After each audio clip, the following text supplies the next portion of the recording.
Bueno, batzorde honetan HTA saritu gara, ohiko trenaz, Zabalera metrikoko euskotrenenaz, zein Zabalera iberikoko Renferenaz, eta gaurkoan tranbiaz arituko gara. Gasteizko tranbiaz, hain zuzen ere. Garraio azpiegitura bat oso erabilia hirian. 2019an, pandemia baino lehen, 8 milioi baino gehiago bidaiarik erabili zuten urtean, erabili genuen, hobeto esan da, ni ere erabiltzailea bainaiz, eta badirudi aurten pandemia aurreko datuak gutxika berreskuratzen ari dela, eta kaso 6 milioiko zifrara iritsiko garela. Jaurlaritzak eta Gasteizko udalak tranbiaren alde apustu handia egiten jarraitzen dute, eta hilabeteotan Salburua ausorako linea berria eraikitzen ari da. Aurreko batzorde batean esan genuen, gure ustez Salburuko linea berri horrek ez diola, edo aparte uzten duela, Larrein, Errekaleor ingurua, eta baita Arkaiate ere. Auzo batzuk datozen urtetan etxebizitza mordo bat izango dituztenak, eta horren aurrean eman genuen soluzio gure ustez eraikigarri bat eta egingarri bat. Jaurlaritzak berak baliatzea trenen liberalizazioa, eskatzeko Euskotrenek ematea zerbitzu bat Miranda eta Altsasu artean, izan zitzakena apeadero berriak besteak beste Salburuako zonalde horretan, ezta? Bueno, proposamen horrek kontrako botoak jaso zituen, EAJ eta PSeren kontrako botoak, nahiz eta gure ustez, eman zen arrazoiren bat, baina gure ustez ez ziren ganorazko arrazoiak kontra bozkatzeko. Gaurkoan beste proposamen bat ekarri dugu, eta da Zabalganako adarrarekin lotuta. Zabalganako tranbia proiektuak gure ustez nahiko ibilbide erratikoa izaten ari da orain arte. Arrazoiak anitzak dira, baina azken finean Gasteizko ekialdea eta Mendebaldea lotzeko Jaurlaritzak eta udal gobernuak adostu duten soluzioak ez dauka horren aurreko ikuspegi integralik, gure ustez. Eta, bueno, arrazoietako bat da trenbide lurperatzearen tragikomedia luzea, ezta? Eta horren erruaren erdia izan daiteke Espainiar erakundeena, baina gure ustez beste erdia Euskal erakundeena da. Dena den gatozen Zabalganako tranbiaren proiektura. 2008ko martxoan, gutxi gora bera, ETSek publikatu zuen, argitaratu zuen Zabalganako tranbiaren azterlan informatiboa. Bertan 6 kilometro berri proposatzen ziren, 11 geltoki eta gutxi gora bera 120 milioi euroko aurrekontua. Kontua da, ibilbide hori zijoala Zabalganatik eta lotzen zela gaur egun dagoen tranbiarekin Green Capital plazan, Zezen plazaren ondoan. Beraz, hor zentrotik joaten zen, nondik? Lurperatu behar zen trenbidearen gainetik, bai? Orduan, 2 kilometroko tarte horretan bat egiten zuen trenaren lurperatzearekin. Eta, dakigunez, orain lurperatzea kolokan dago, segurazki Gasteizko kasuan ez da inoiz egingo, naiz eta hori EAJak eta PSek ez duzuen inoiz publikoki esango, ze hori publikoki egitea edo esatea 20 urtez gezurretan ibili zarela aitortzea litzateke. Kontua da, lurperatze hori ez dela inoiz egingo, ez baduzue esaten arren, zuen eginbideen jardueren ondorioz zeharka onartzen dezue. Ze adibidez, Zabalganako tranbiaren ibilbidea 2008ko martxoan iragarri ondoren, 2021ko ekainean, alegia urte bat ondoren, beste bat izango zela iragarri da. Eta joan ordez, Green Capital plazara lotzera, esan da orain, lotura izango dela Lobaina plazan. Oraindik ez dakigu oso ondo nondik. Ze San Martin auzoan arazoak daude. Eta hor, erakusten da, gure ustez zeharka bada ere, lurperatzea ez dela inoiz egingo, eta bestela, gero gezurtatu egizue esaten ari naizena. Argi dagoena da, Gasteizko tranbiak ez duela inoiz ganoraz lotuko Mendebaldea eta ekialdea gutxienez maigainean dagoen proposamenarekin.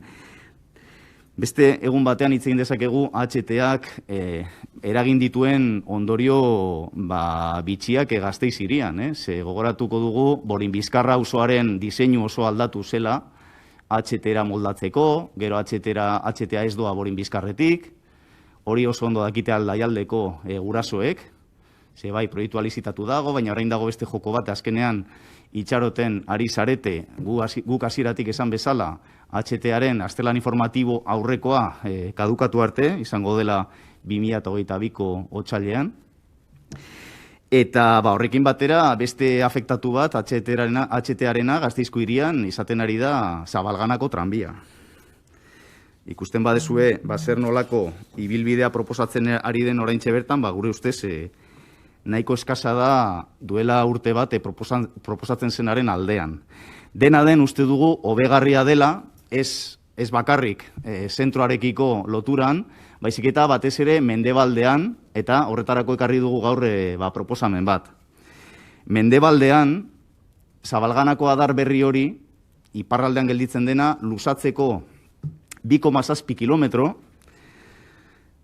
zerbitzua emateko Mercedes lantegiari eta bere inguruko Eari Gobeuko industrialdeari, Erastun Berdearen parte den Zabalganako parkeari, eta baita ere, noski, Jundiz industrialdeari.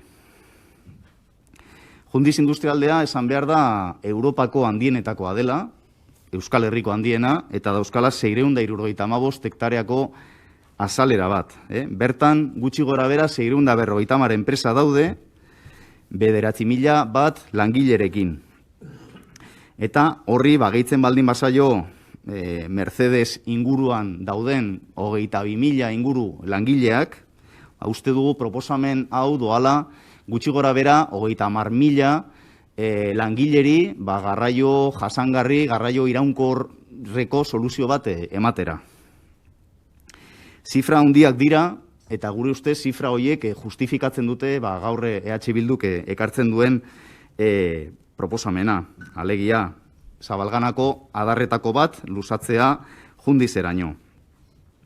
Ze Jaurlaritzak eta udalak adostu duten diseinuan dagoen azken geltokia, Jundizetik gertuen dagoena, Nazio Batuetako hiribidean dago kokatuta 55. zenbakian, eta handik Jundizeko mutur gertuenera kilometro terdi daude gutxienez. Bueno, esan dute aldatuko dela diseinua, hori iragartzen ekainean, eta egun batzuk lehenago enkargatu zitzaion idom ingeniaritzari diseinu hori egitea. Bai, Zabalganako tranbiaren lotura berria diseinatzea, ebitatuz lurperatzea.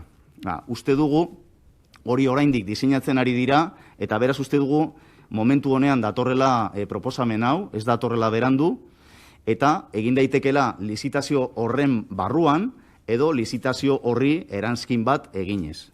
Segurazki hor, soluzio, kontratazioaren aldetik soluzioak egongo dira. Baina uste dugu unea oso egokia dela, planteatzen ditugun 2,7 kilometro berri horiek egiteko, gure ustez izan beharko lituzketenak 3 geltoki berri.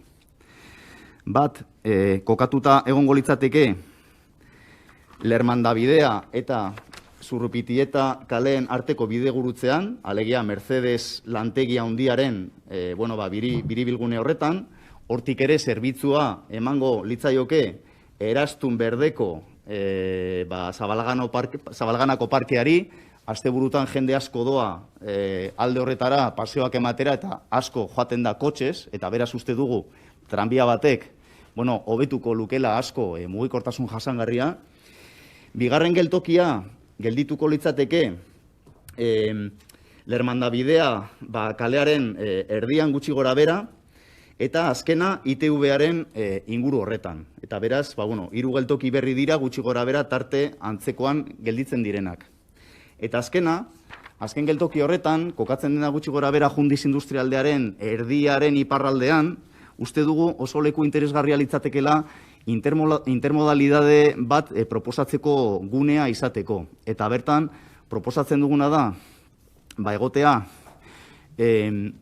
zerbitzu batzuk, bizikleta elektrikoak alokairuan hartu alizateko, patinete elektrikoak hartu ahal izateko, eta baita ere autobus elektrikoko linea bat egoteko, pentsatuz jundiz barruko mugikortasun iraunkorrean. Ze daukan tamainagatik, esan dut lehen, ia 700 hektarea dauzka, uste dugu soluzio integral bat behar duela, barruan funtzionatuko duena, eta guk gaur ekartzen dugun proposamena da lotzeko Gasteiz eta Jundiz, eta gero Jundiz barruan ere soluzio hori indarrean jartzeko.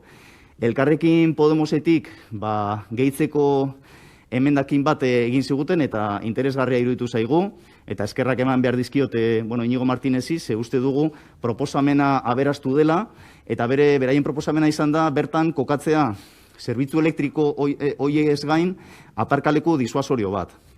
Eta aparkaleku disuasorio horrek funtzionatuko luke mendebaldetik datozen bidaiariak bertan aparkatu ahal izateko, eta gero ja garraio publikoa hartzen dutenentzat, hori gero ikusiko demostratuko litzateke bat txartelaren bidez edo barik edo mugi txartelen bidez, hoiei prezio bereziak edo ia doakoak jartzeko aparkaleku horietan beste hainbat lekutan egiten den moduan, ezta? Beraz, uste dugu, proposamen horrekin ere aberazten dela ekarri dugun legezbesteko proposamena, eta esatea ja amaitzeko Gasteizko mugikortasun plana berrikusten ari da, dakizuen bezala, eta uste dugu proposamen hau txertatzen dela erabat daukan helburu batean, eta da industrialdeetarako, Gasteizko industrialdeetarako mugikortasun jasangarria sustatzeko, egikaritzeko helburu horretan. Gainera gogorarazi behar da testuinguru horretan inkesta bat egin zela, eta inkesta horretan esaten zen, galdetzen zen bereziki Gasteizko industrialdeetarako mugikortasunari buruz, eta emaitzek esaten dute, Jundizen lan egiten duten langileen 94% Gasteiztik doala, beraz, uste dugu oso kontuan hartu beharreko gai bat dela, eta bestetik, 77%ak esaten du, prest legokela garraio publiko hartzeko, bertara lanera joateko, baldin eta garraio publiko hori ona balitz, ezta? Uste dugu, gaur hona ekarri dugun proposamenak hori bermatuko lukela. Batetik, Euskal Herriko industrialde handienera iristeko mugikortasun iraunkorreko soluzio kolektibo egoki bat, eta bestetik gainera kalitatezkoa izatea, publikoa, erakargarria eta eraginkorra.